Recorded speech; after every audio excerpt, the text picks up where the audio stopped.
What's up everyone? Many of you know how to download Windows 10 ISO file using Windows Media Creation tool. But did you know you can download it without using MCT? Here is how. Navigate to Microsoft's website, link will be given in the description. Then click anywhere on the page, right click, then inspect, and click this button to emulate other device.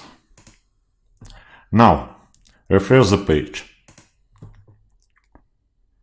Now you can select the Windows 10 edition, confirm it, then select language, confirm, and get direct links to Windows 10 ISO file download, 64-bit or 32-bit. That's it. Have a nice day.